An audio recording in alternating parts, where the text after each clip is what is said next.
And welcome to the Odd Ducklings. Today we are having an exciting conversation with Bosky. Bosky is an amazing individual owning her own business called PM Dojo. And Bosky, why am I even doing this? Tell us a bit more about yourself. Hi, everyone. Thank you so much, Arya, for having me to the Odd Ducklings.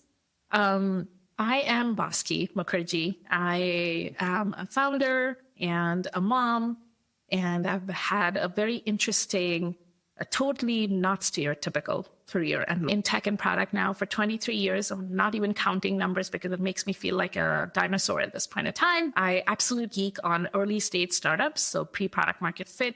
Had an amazing opportunity to touch and work in a lot of these different early stage startups, solving some of the hardest problems. I've also worked in some very large monolithic companies where bureaucracy is the standard. And I've also had opportunity to work in some amazing, cool companies like Atlassian.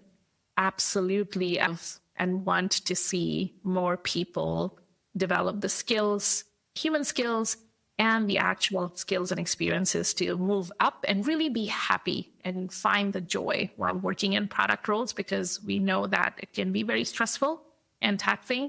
And that's really what PM Dojo, I help people unlock those career opportunities that they probably didn't think even existed for them. And I'm writing a book, and these days I spend a lot of time helping my 9-year-old, who is an aspiring product manager and an entrepreneur, kind of really learn in his own way how to kind of go about that career path if that's what he wishes for.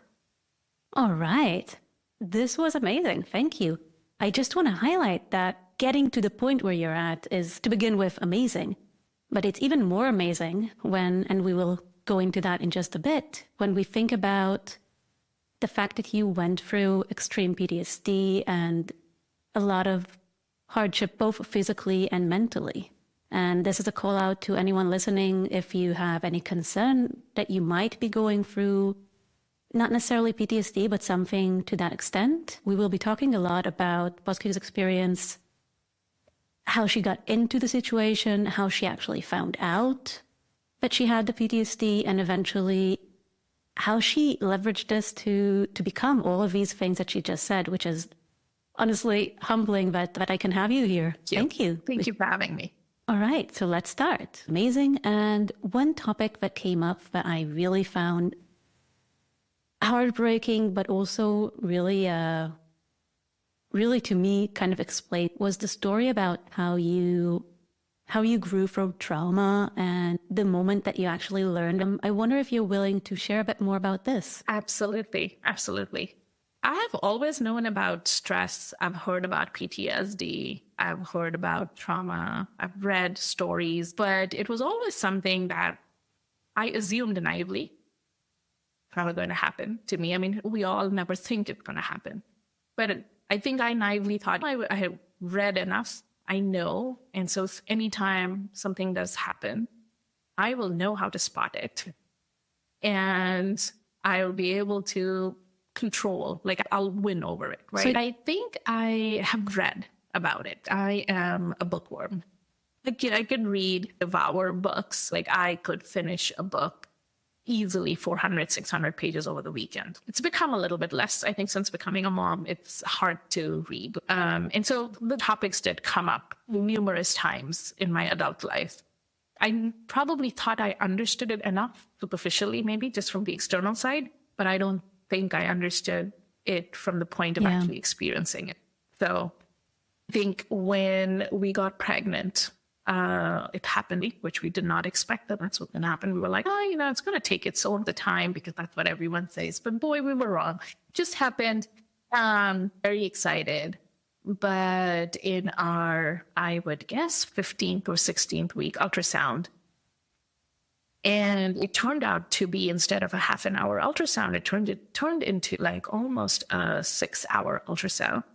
The short story is that by the end of that day, we were given a choice to either terminate the pregnancy or continue with it, understanding whatever risk might happen because our baby had a congenital heart defect. And that particular defect that my son had needed open heart surgery immediately after being born. We were in the Bay Area at that point in time, and of course, shock and all of those. And I didn't realize, right? Like I, of course, knew it was a shock. I was still processing. And of course, I went to books and I read everything. And the more I read, the more I think messed up I became. So it was my husband and myself. There was no support system. We shared it with our parents. Of course, that didn't help at all. My husband and I, when we did more research and we asked more questions, we knew it's not going to be life-theraning. Yes, it is an open heart surgery. It's a pretty serious surgery that needs to be done, but one is going to be enough. And, he's going to have to psychologist for the rest of his life. But we heard about all the amazing stuff that these kids have to go through. So we decided, of course, we're going to have, and we're going to deal with it. But of course, we didn't realize what exactly happens out of seeing your newborn with an open heart surgery. So being pregnant all the way until 41 weeks when I delivered him was all about like every week just going to the doctors, just making sure the baby was fine. The baby was fine. And of course, when I gave birth to him on 25th of August, and he was born at 10:41 p.m., I didn't get to hold him. They immediately just took him away. And I went after a few minutes. I walked and I saw all these machines attached to him. It was just a few minutes old. And I think it still slowly started sinking in, right? Like what it was.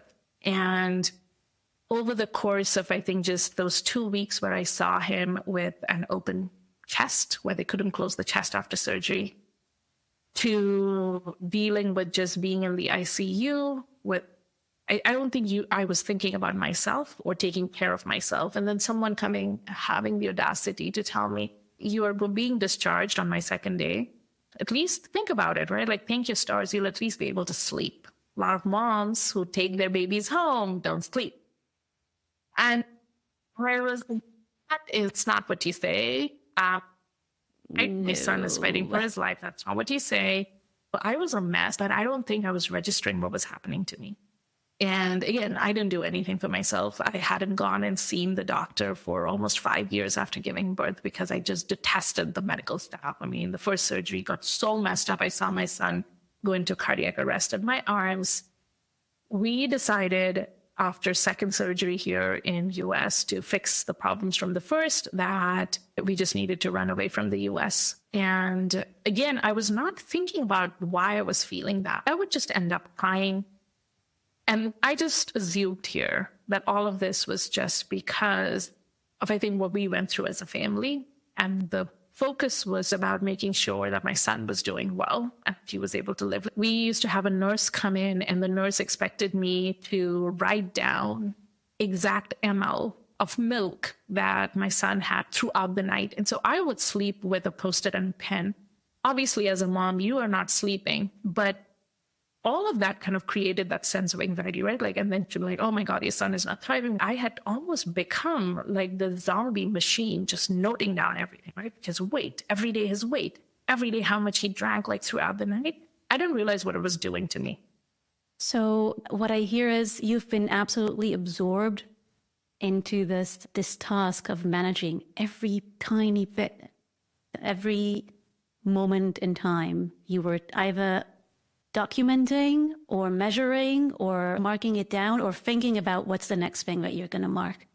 And during this time, what was your career like at that point? I understand that you were taking some time off, of course, to be with your newborn baby, but you probably also have in mind, what's the next step for me? How do I get from who I was before to what happens afterwards? Because it's such a huge change for everybody, but for you right now, does it add to like the weight that you're covering? It probably did. So I think from a career standpoint, at that point I was working with Atlassian, and they had been just amazing, and genuinely concerned about what was happening with my son and with us as a family. And so, I had to return in 12 weeks, originally, according to the mat leave policies. Imagine, right? So I had negotiated 3 months because at first we assumed that it's just going to be one surgery, everything's going to be hunky-dory. And I just felt the first 3 months as it was nearing, I just did not think I had in me forget about working. Like I was not able to think, and I prolonged it. I said, can I get another 3 months? And I did that a few times. I did not want to leave Atlassian. I think that for me was the struggle. I think I was like a walking zombie whose main goal was to just make sure that my son was fine, because we were going to ICU and dealing with this and dealing with that. It looked like a mini ICU at home, right? I don't think that the space was conducive for me to think about my career. But did I think about my career? Yes. I was like, what is happening? What is future for us? But I think once the first 3 months went by, I don't even think I wanted. A lot of times I wanted to just disappear. Like I didn't want to deal with it. My son was just so exhausted. I think to answer your question, I think I had become this thing where I was not thinking rationally. And from a career standpoint, I wanted to remain with Atlassian. But I also don't think that I was prepared to handle those high priority initiatives and high stake. And like, I wasn't thinking, like I stopped talking. How do you work in that? I wanted to run away from the US. I wanted to just leave. It was becoming so stifling. I remember before leaving the US, I decided I'm going to go and see my OBGYN. Might as well just see, just get everything checked.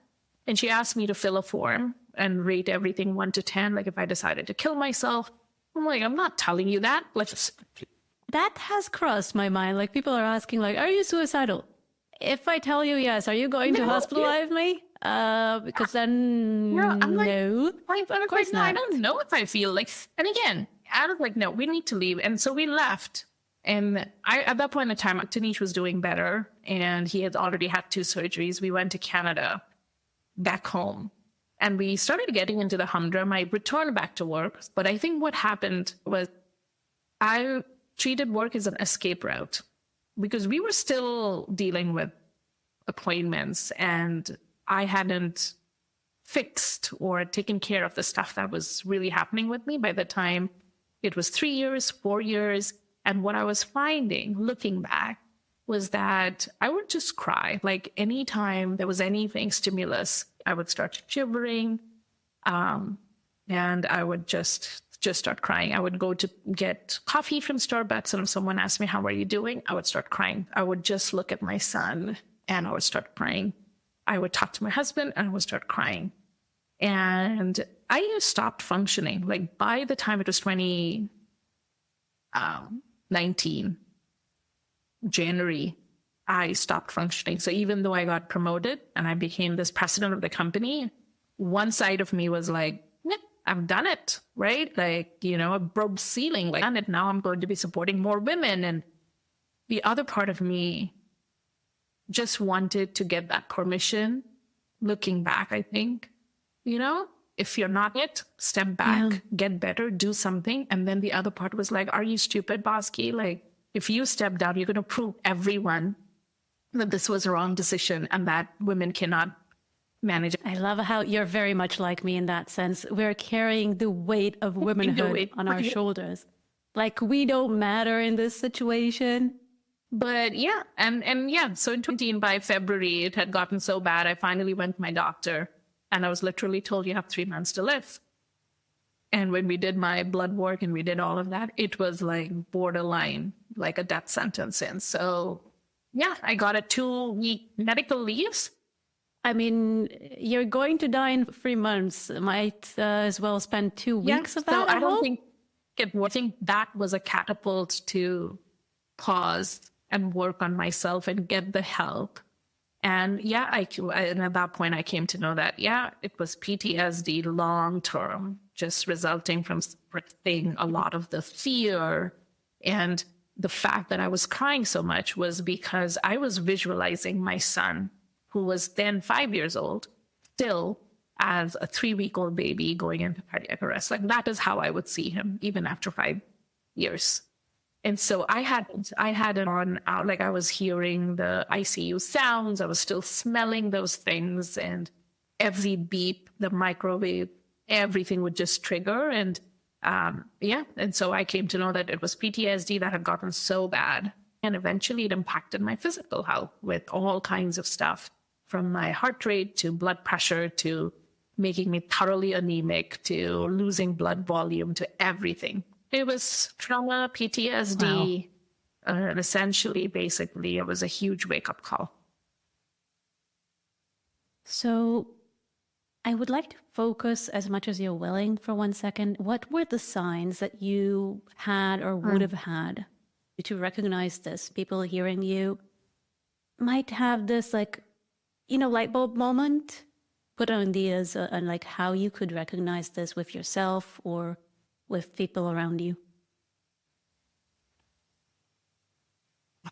I think for me, one was I just lived in the past. Like I was living every single day from the ICU and the hospital. So I think if that is something that is happening where every little thing starts triggering some painful experience, that might be a sign that you're kind of having some sort of trauma. Every trauma is different. It might signal to you that something is off. These specifically are called, I think, intrusive thoughts. They happen in all sorts of ways. And the ones that you are describing where you have like a reliving moment and you have the scent or like noises is something that's very much connected with PTSD, as you said. So if you're having these moments that you panic, that you kind of spiral down because of something that you should be able to cope with, that's always something to kind of look into. But if it's also connected with like actual memories and sense and things like that, a lot of times it's PTSD. Yeah, like what you said, reliving those memories. Another thing for me is I had stopped sleeping. I did not realize it then. I just thought like, yeah, it's stress. Apparently for about a year and a half, I wouldn't eat. And so I was only surviving on a little bit of salad once a day. And I would break into hives. Literally my face and my neck would get into hives. And it wasn't anything about allergy with food. It was just that stress, like it had to show up in some shape or form. I was not able to make decisions. And I'm very good at making decisions. That is something I've done. But I lost my ability to think. I wasn't able to function. I wasn't able to think through clearly. I lost my confidence. But the fact that I wanted to disappear, that should have been a telling sign, like there's something going on, that it's okay to go and have a chat, like at least go and talk and figure out what's going on, right? I tell my son now, because he doesn't like to ask for help. And so I always have a conversation with him and I'm like, even superheroes ask for help. Like we've see this in every book, every story, every movie with superheroes. They are asking for help. So it's okay to ask for help. And I think I remind that to myself now. So all of the points that you brought up, naturally, as you said, like they could look different for different people. But I think the bottom line is evaluate if you are happy with how your life is going, if you are enjoying, if you are satisfied, if you're interested in what you're doing. And if the answer to any of this is absolutely not, then see if you can get help, if you need to change something. There's so many ways to approach this, yes, right? And I think, a lot of high achievers, I don't think we like to pause and ask ourselves some of those questions, right? Because we want to just keep on moving forward. And I think for me, what had also happened was that I had very close people, like every time they would see me, if after 6 months or 8 months, you'd be like, what is going on to you? Like your eyes are sunken, like, are you eating? But I just kind of brushed those off. So if you have some, even just a few people, if you're starting to see that you are dropping, that started happening to me a lot, signal. I think when we're going through this trauma and PTSD, we basically start blaming ourselves. Like I was blaming for what happened to my son every single time, even though I had no role to play. Like medically, there is no role. I didn't do anything. I was thinking, oh my God, I'm like the victim here, or my son is the victim here. Why did this happen to us? Blah, blah, blah, blah, blah. Becomes very self-deprecating. And it's like this echo chamber. And I think one thing is to be like, okay, this is not me. You need to know that this is not you. That you are not a victim and you can take ownership of that situation and you can as much as you can, right? Like as much as you can. Yeah. I guess your point is don't over expect these tricks to work. And that's a good point. Yeah, absolutely. All right. So thank you so much for digging into all of that. That must have been hard. I really appreciate that. With that in mind, you touched on the point where this was a changing moment for you. You called it a wake-up call. What were the steps that you take to be better? Where are you at today? One step that was very different, because I've always been go, go, go, go, go. My mom, she still tells me that as a 3-year-old, when I would return back from my, little nitty-bitty school, I just got tiny tot, like have a little snack for myself. And I would sit down and start working on what we would be learning next day. And I want to actually highlight something else that you told me. At the age of 12, I think, you made an app and started making actual money out of it. Yeah. So you're an absolute child wonder in this case. I think I've wanted to do things and build things. And for me, just building wasn't enough. I wanted to prove that it's viable. For me, it was like, okay, if an idea has to work, then there has to be people who are willing to pay for it. Like that just was there from the time in my own little brain. And so, yes, I was like, well, yeah, I can build an app. I mean, it's easy. I can code things, but I'm like, what's the point? Like, it's not going to do anything. It'll just be my pet project. I need to get people who are going to use it.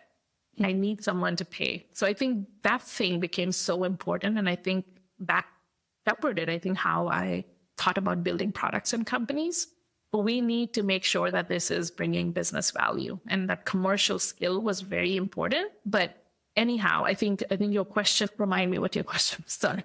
Yeah, no problem. So we started with, how did you take this wake-up call from being like a go-getter, even if it's to be a nun or to build an app or whatever, and to read all of the books and to have all the notes, and then you break, which is something that happens to, maybe not to this extent, but it happens to so many people.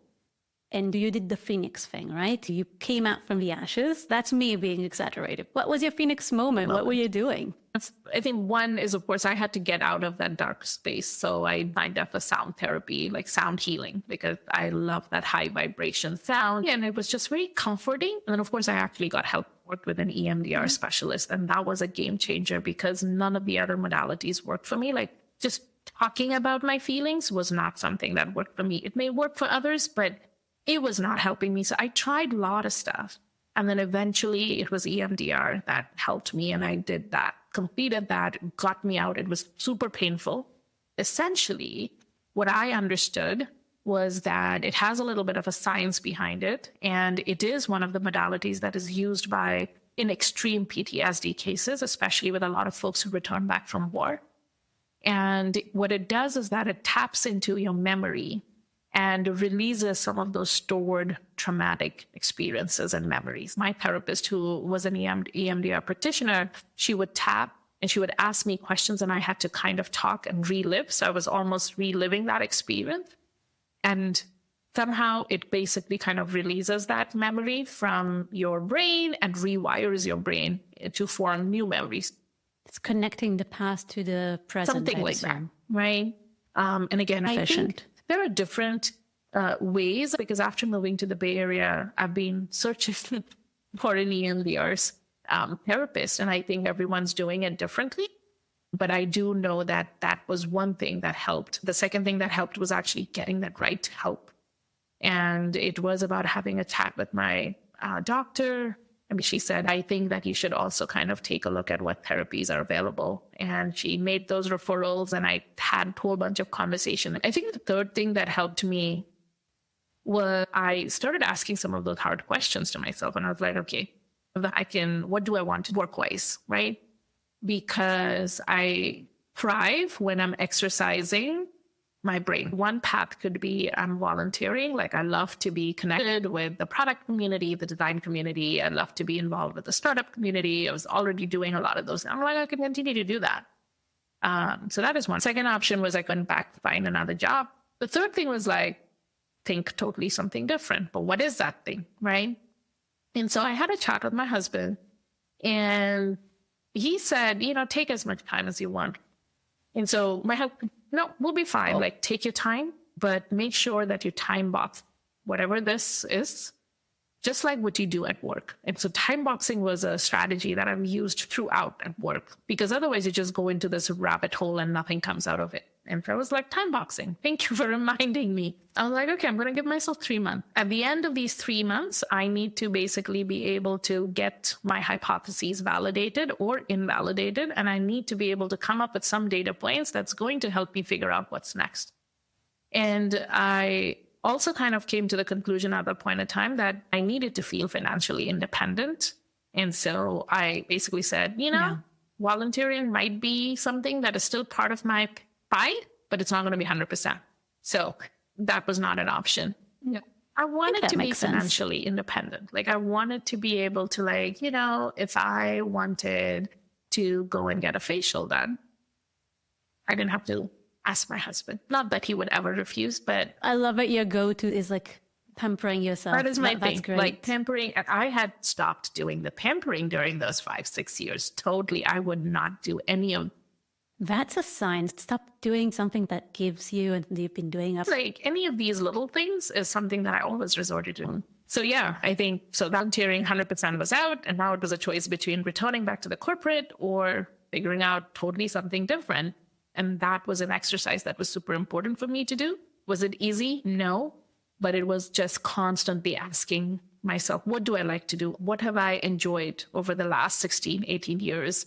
What are some of also the things that are non-negotiables for me? Well, and I wrote those things down.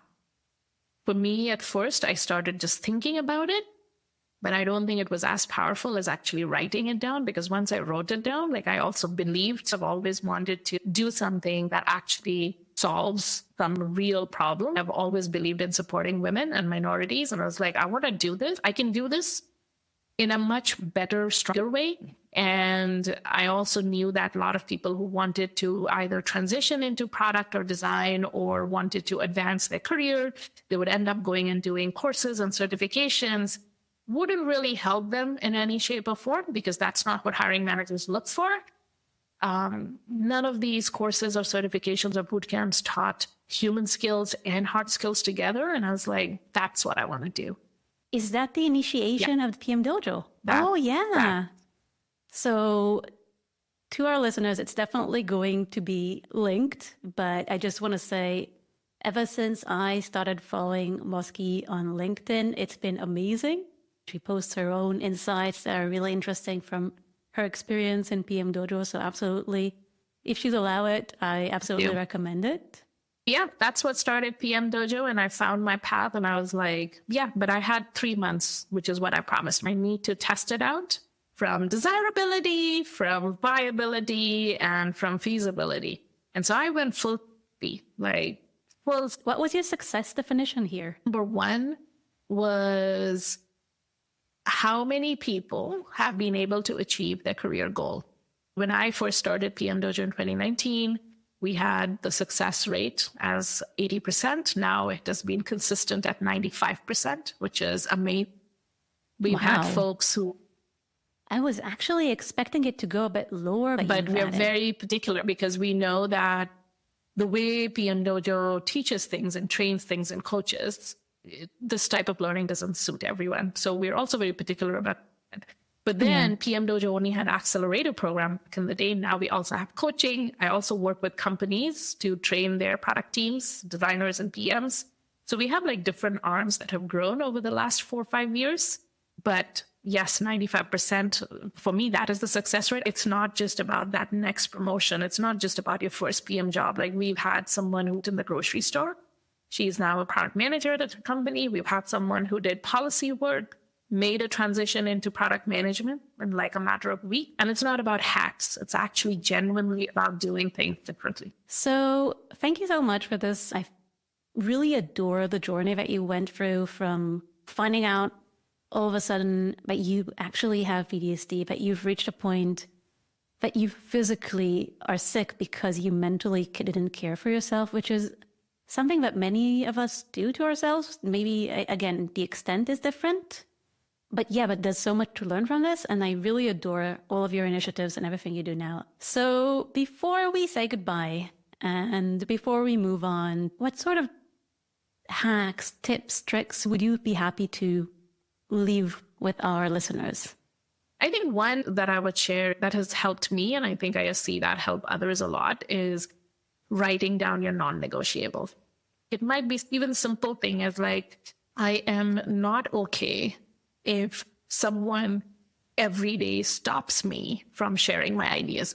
Or, it is not acceptable to me that I am going to not do one thing even for 10 minutes to take care of myself. But don't make it a huge list, because we know that huge lists never go anywhere. So even if it's your top 3, just stay with your top 3, write it down, and that becomes your guiding compass for a lot of decisions that you're going to make either in your life or in your work. I think the second thing that I would say is there's nothing wrong in asking for help. And I think a lot of us struggle to ask for help. But how do you ask for help? I think that framing is really important. Focus some time to figure out how you're going to ask for help, because the way you ask for help can actually change the outcome. The third thing is money, especially for women out there.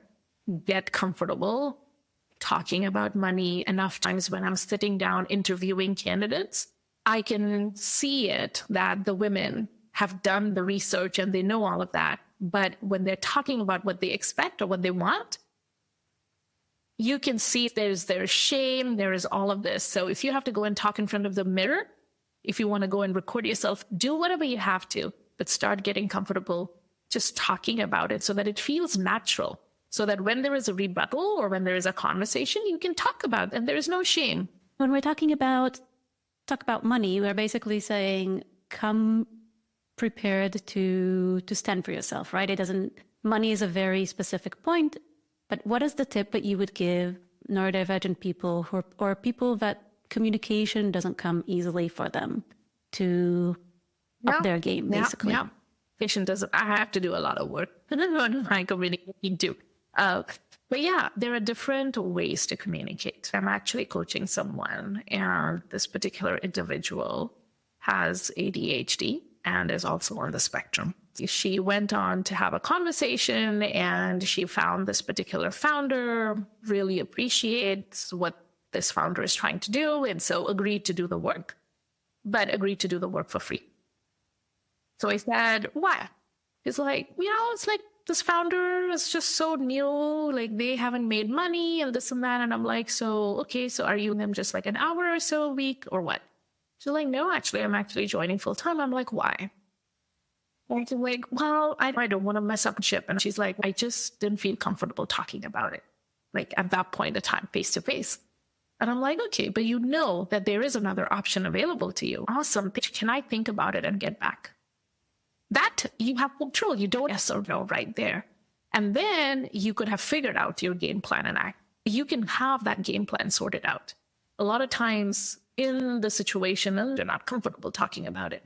So that is like an easy example, like maybe a tip that many people can follow. I think it's brilliant, because what you're saying is, if you're in any social anxiety situation that you're not going to give your best answer, you can always say, let me think about it. You can acknowledge, you're like, hey, that's like a thank you for that, right? Like, thank you for that, or it's a great question. Let me think about it. But then close the loop. Definitely close the loop. And this is, if you have to get help, get help. How do I frame that? How do I be me and have that conversation? You don't want to regret. I've always lived my life not to regret my decision.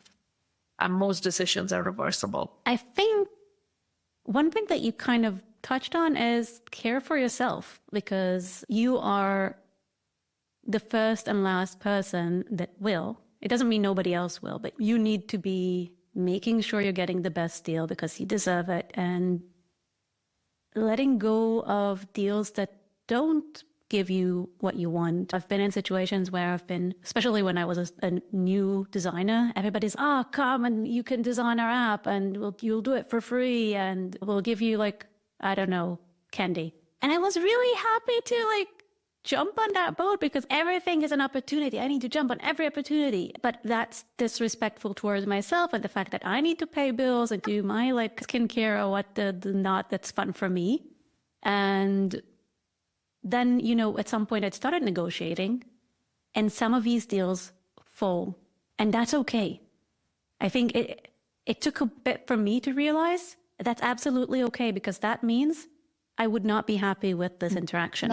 No. Be reasonable too. And I think that is also right. Like I was coaching someone yesterday, and this person said, well, like I need something that's going to pay me $500,000. And I'm like, okay, awesome. But I also want to work 10 hours a week. And I'm like, awesome. Which short list of 3 companies that is coming up with this compensation in this market or any market right now for what bring to the table. So you have to be realistic, right? But I think the second thing is just like what you said. Like, I think knowing your non-negotiables helps you, because then you're going to be okay and comfortable without feeling that remorse and regret. The third tip that I'd like to share is we typically like to go from point A to point B as a single step. Like, if I want to become a product manager, I'm going to just take a course and I'm going to become. No course is going to make you a product manager, right? Like I even tell people, I said, PM Dojo is not going to make you a product manager unless and until you do X, Y, Z while doing the program. But what I've observed is that it's never a single step process. And sometimes you might not be in a position to just say, sure, I'm going to leave what I'm doing and I'm going to just go fully into a job search more. I'm going to find a job. The reality is somewhere in the middle of idealism and pragmatism. You need to be ideal because that helps you dream both things, but you also need to be practical because you need to bring it back to reality, right? And you need to then change your strategy. So for many people right now, they are not in a position to just leave whatever they want and just go for doing their dreams. In that case, like maybe it is totally okay to accept a temporary role that maybe doesn't check all of the boxes, but at least it gives you that freedom to put food on the table and mental capacity to prepare for that job that you really want. Also embrace the process, Embrace right? the tiring, exhausting process, yes. You're not selling it very well, are you? No, I think it's a mindset. Because you go on a job and I can achieve this and this, but not this and this. You're saying, this is a part of my journey. Correct. How do I leverage this? But I also want to, acknowledge that getting a job in any kind of product role, whether it's design or product management, is extremely excruciating and hard because it's always been like this, right? Yeah, it's never been easy, but now... You bingo, great. No, right? There are rounds. You have to talk to all these different people and you have to do all of this different kind of exercises and things like that. And I'm not going to go into what is right, what is wrong. That is the process. And I always tell people, like, fine, you can complain to me. We're going to time box it. We're going to complain. We're going to work through mindsets on how you can get over it, get the job, get into a senior leadership role, and change the freaking hiring process at your company for product managers and designers. If you're not in a leadership role, complaining and whining is not going to help you. It's going to make you feel even worse. Some people are like, how dare you? You give me another option, because just complaining doesn't do a thing. I love the Trojan horse approach. We're just going to go in and we're going to kill them from inside. Like, you have the power. If you get into a senior, like a director level role, you have the power to influence and change the hiring process. I have. So I'm speaking from lived experiences. I have removed a lot of these bottlenecks in companies where I work, where I've had the power to influence the change, right? I have changed policies where moms, after giving birth, how they return back to work, and changed their roles. But if I am an early career person and I join this big company, no, I cannot. I can give ideas perhaps to the leadership team and come up with very tangible ways that's going to work for the business. Totally can do that. So I'm never powerless. It's very easy to kind of believe when we're working in this corporate machine, I am powerless. I don't have power. Someone else is making the decision. And again, it comes back to how you have that conversation, at what moment, and who knows whom, and how do you build those relationships and those human connections to be actually influencing change. And most of the time it's going to work. And sometimes when it doesn't, well, at least it gives you the clarity that that place may not be this for you. It's much better to have that clarity than actually being in this ambiguous place like, okay, maybe I'm going to quit in this company, and then nothing gets done for 5 years and you're just stuck in that rut. It's better to know than not know. All right. So that was a great list. I don't think I lost the numbers at some point. We got a lot of numbers. That was a brilliant list. So before we say goodbye, this is a bit of a tradition. If you could share anything with us that brings you joy, anything you think, any kind of content that you like and you want us to check out. So I wanted to share a movie that I went and watched this weekend. It's called The Young Woman and the Sea. It's a movie based on true events, and Trudy, and she was the first woman in 1920s to actually swim across the English Channel. I heard about it. It was very, very powerful for a number of reasons. One, I think it talked about the grit and the resilience that I think all women have. I think human beings have, but somewhere along the road, we, I think, succumbed to this pressure and we kind of let go of our dreams. And she was determined she's going to do it. And she went through all kinds of challenges. And we're talking about 1920s.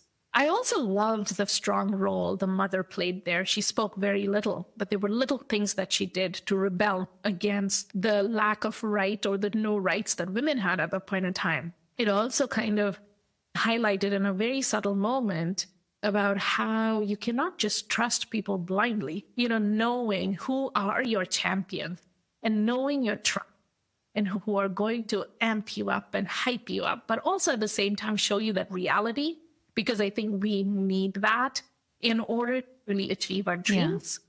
And I think that movie really touched me emotionally just because I think it was not just about women empowerment or anything like that, but it was really about, I think it speaks to a lot of the things that women still go through about proving themselves right, speaking when others don't want to see you speak, being mansplained. These things have been going on and on about, I think, questioning your abilities and the imposter syndrome and self-doubt, but grit and the resilience and the power of actually believing in your dreams and going and achieving it. It touched me in so many different ways, very empowering. And it was very powerful to see that movie with my 9-year-old son, who then asked me a whole bunch of questions about why is it so tough? Why did they ask the woman? And it was interesting to talk about vanity and the perception that women have in the society still to this day. So it was enriching conversations with my 9-year-old after that. That's a lovely recommendation, especially with kids, right? Because it's a kids appropriate, I 100%. assume. Yeah. We've had a couple of situations in our conversation where we touched on this is very much a women's experience, right? And naturally this is a movie about a woman, but I think a lot of the points that you touched that inspired you are not women only ish. And I have the so fun. Achieving. So, yeah, precisely. Absolutely. I love that as a recommendation. So at this point, we are going to say goodbye. And as a goodbye, if you would just share a bit about what you are up to, I assume PM Dojo, or if there's anything else you kind of want to share. Absolutely. So, I'm a full-time founder right now at PM Dojo, and we have programs to help any career professional to make that turn into product roles.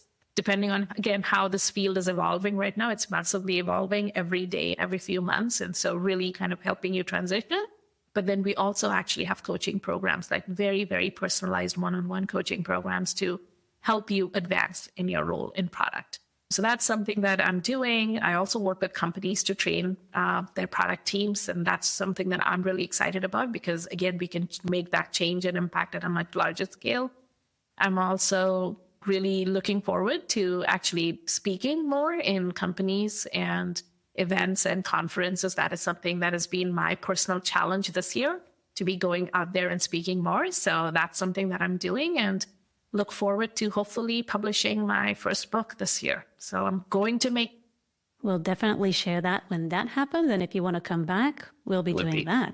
Regarding PM Dojo, is that something that's available only in the US, or is that also something that you're doing remote? So PM Dojo is global. And even though I'm in the Bay Area, it is global. We've had folks from every single country. Like my son, he's like, you're like only 2 places where you haven't touched, Mom, is the Arctics and the Antarctics. And I'm like, yes, you're right.